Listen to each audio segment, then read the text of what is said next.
Bonjour, mon nom est Francis Hubert. Ceux qui me connaissent me reconnaîtront. J'ai passé 35 ans chez les témoins de Jéhovah.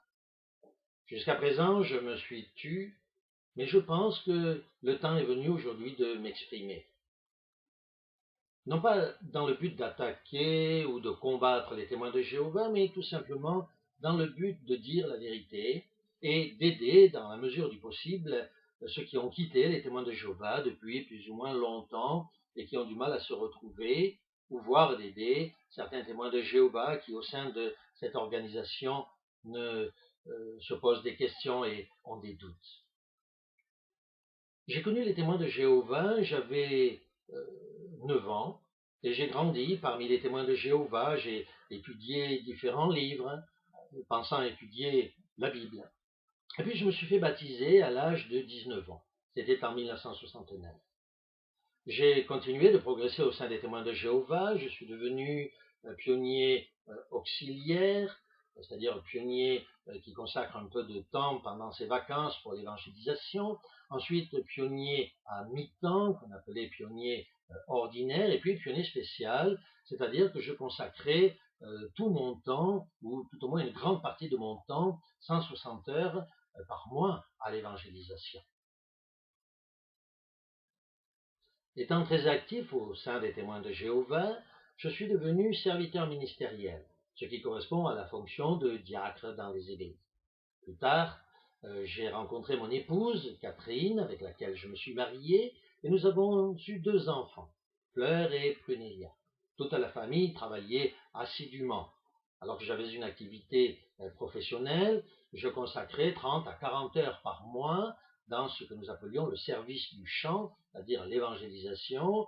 Ma femme était pionnier permanent et consacrait, alors qu'elle avait 2 enfants, environ une centaine d'heures à la prédication donc mensuelle. Mes 2 enfants eux-mêmes, chaque fois qu'ils en avaient l'opportunité durant les vacances, entreprenaient le fameux service auxiliaire. C'est pour vous dire que nous travaillons durement chez les témoins de Jéhovah, avec joie. Nous étions très heureux. Tous nos amis étaient des gens qui avaient des responsabilités chez les témoins de Jéhovah, surveillant de circonscriptions, surveillant de districts, surveillant de filiales même, responsables de filiales qui venaient à la maison passer leurs vacances. Certains venaient des États-Unis, d'autres pays d'Europe, d'Afrique, et la maison était constamment remplie de monde. Certains Béthel envoyaient chez eux de jeunes béthélistes, comme nous les appelions, qui étaient en formation dans la région. La région était propice à cela et la maison, comme je le disais, était toujours bondée de monde. Ces jeunes gens restaient entre 1 et 3 semaines et nous avions souvent plusieurs familles à la maison. C'était notre activité, notre mode de vie. Parfois, j'étais envoyé par le Béthel de France dans une congrégation pour régler des problèmes qui se posaient dans le collège ou dans la congrégation. C'est ainsi que j'ai été nommé d'office 2 fois surveillant président d'une congrégation. J'ai aussi eu le privilège d'être à l'origine de la formation de la première congrégation anglaise de France, qui était située à l'époque dans la périphérie d'Antibes, dans le sud de la France. Je donnais aussi des conférences dans les assemblées de circonscription, c'est-à-dire locales, des assemblées de districts plus importantes. Nous allions aussi dans les Béthels où nous étions reçus comme des hôtes de choix. C'était une vie agréable et particulièrement heureuse. Pourquoi ai-je été amené à quitter les témoins de Jéhovah? Pourquoi toute ma famille a été amenée à quitter les témoins de Jéhovah?